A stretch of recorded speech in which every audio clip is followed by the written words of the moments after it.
Thank you so much for joining me today. Thank you. Thank you so much. Yeah. Let me get right into it.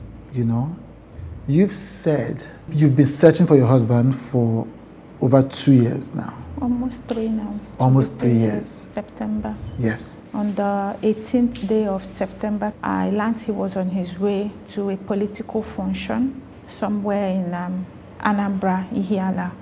All right, and then the report I got was that the vehicle he was in was attacked by some armed hoodlums, and then he got kidnapped. So the party, via their spokesperson, the organizing secretary there in Anambra, one Clement Ojukwu, assured my family that they are in communication with the kidnappers. Right.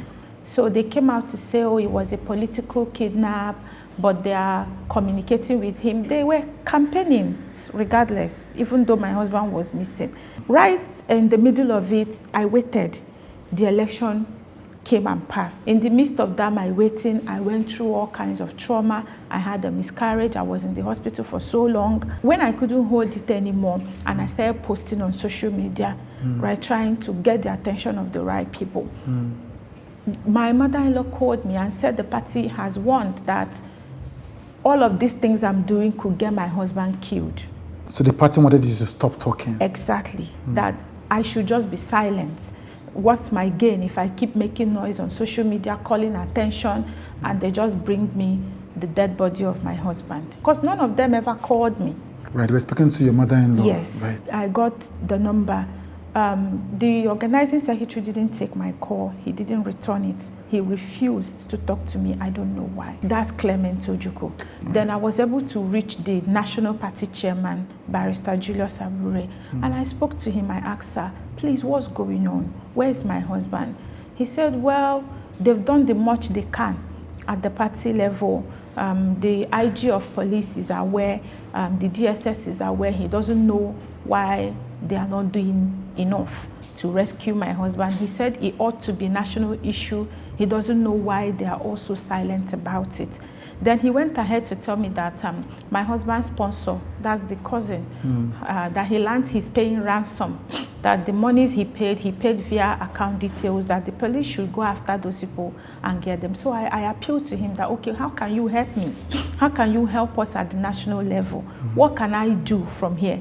He said, well, I'm the one who wears the shoe and I know how it hurts. So in that confusion, I just ran to Abuja.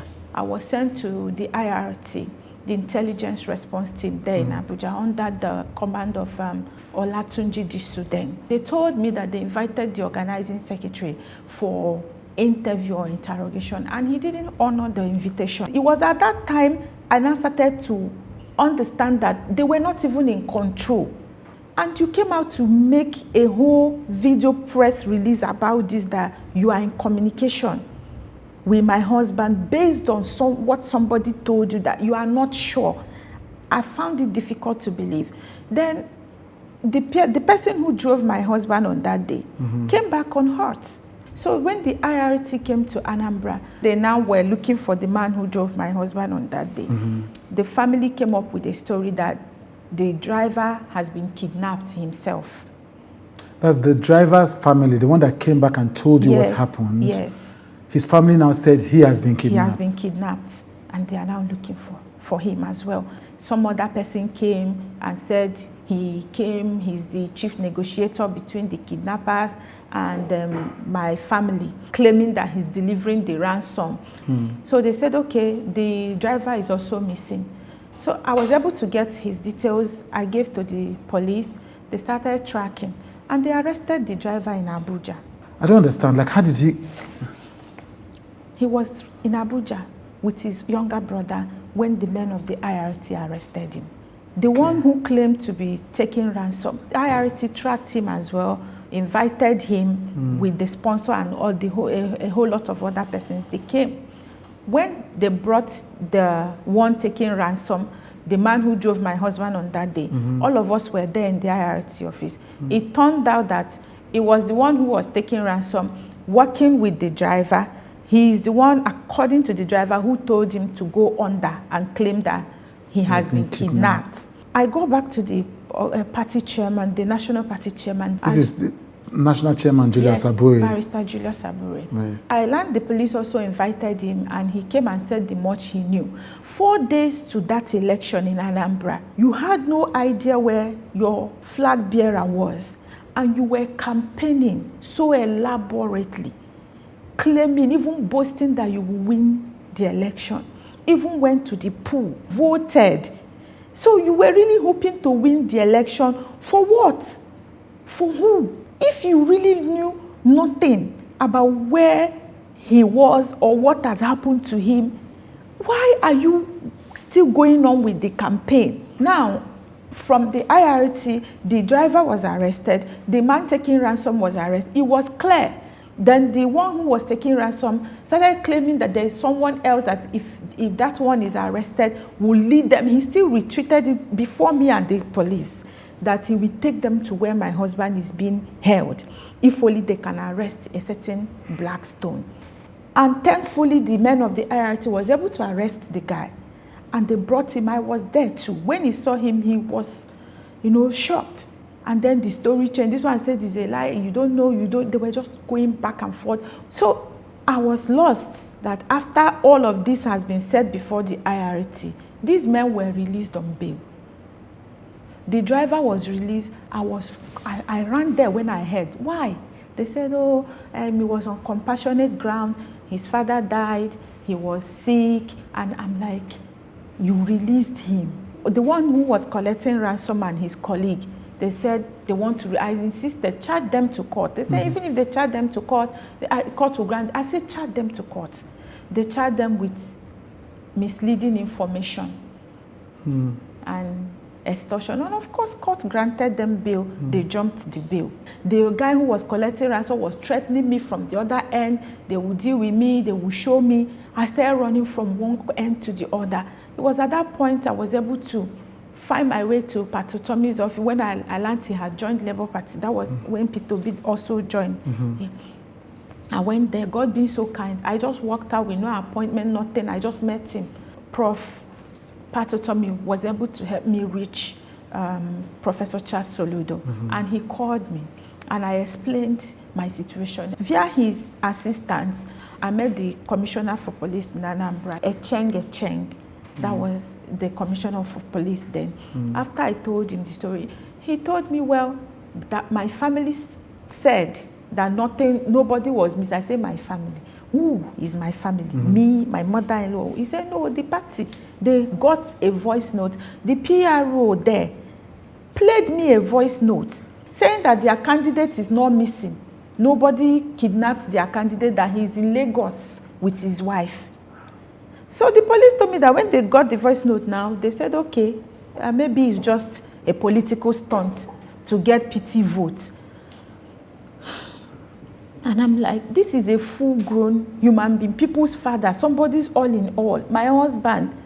Going back to the DSS, they said, well, the Labour Party didn't make any complaint. That what happened is that this happened on the 18th of September 2021. On the 19th, which was a Sunday, the state party chairman casually just came and said, oh, they kidnapped her. They said, okay, write something now on Monday, that is a working day, or Tuesday, because they do sit at home, you come, let's document it and go into action. And he just wrote on a plain sheet of paper, oh, he was kidnapped, and that's it.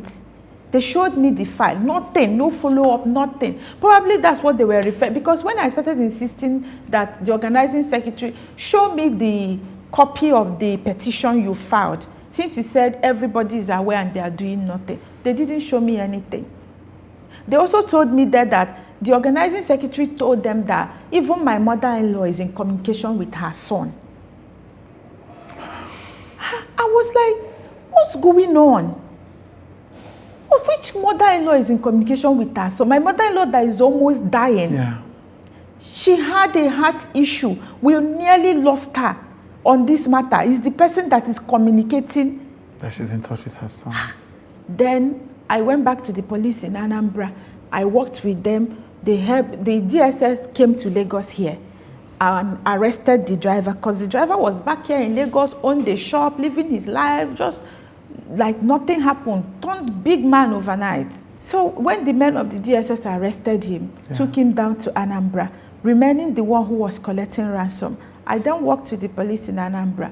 They tracked that one to Abuja as well, arrested him, brought him down. That was how we handed them to DSS. And the two people you're referring to are the driver Chude and the one Maxwell Umokolo. And Chude Odimewu is the driver. Is the driver. And Maxwell is the one who is the one that's collecting ransom. the ransom from you. Yes. Now let us understand that ransom story. So Maxwell, I think it was about 5 million naira. Yes. Collected 5 million naira from you to say from the sponsor. From the sponsor, that is your husband's distant cousin. Yes. To say he could find that he knew the kidnappers. Yes. He said he himself was also in the camp when my husband was brought. And after collecting the 5 million, then he starts threatening you. Yes, and even 3 motorbikes, because he said they need the motorbikes for easy movement and what have you. So he took 5 million and 3 motorbikes. Yes, and some other monies that are, this 5 million is the bulk one that was transferred at the Kanaka. There were so many cash, like 4 million, 2 million. He just kept coming up with different things. That's when I knew that something was fishy. There was a time we went to my mother-in-law that they said they needed 1 million for his feeding. I said, for his feeding. Is he in a boarding house? What nonsense is this? The following up with Senator Ifeanyi Ubah, that also led to the same dead end of the Commissioner of Police. Dead end, yes. Where's your husband's deputy at the moment? He's in Anambra as well. Has he been involved in any of this search? No. I just keep calling him. He would tell me that, that the party is not carrying him along in anything they do, and he has even cross-carpeted. He's no longer in Labour Party. I mean, I know that you reached out to Professor Pat Utomi, who had joined Labour Party at the time. Were you able to reach out to the presidential candidate of the Labour Party at any time? That's His Excellency Peter Obi. Yeah. I tried, even till today. Labour Party just moved on. My life has obviously been on pause since this thing happened. I am just existing. I'm not living. We need you to subscribe, yo. And the reason is simple. The kinds of conversations, the kinds of words that we construct with our conversations on with Chude are driven by a vision of the kind of world I want to see. You are the most important person in this entire ecosystem. You subscribing monthly. So do go ahead, subscribe. Ask somebody else to subscribe. Advise somebody else to subscribe. Refer to someone to subscribe. It matters, truly. Thank you as we continue to be human together.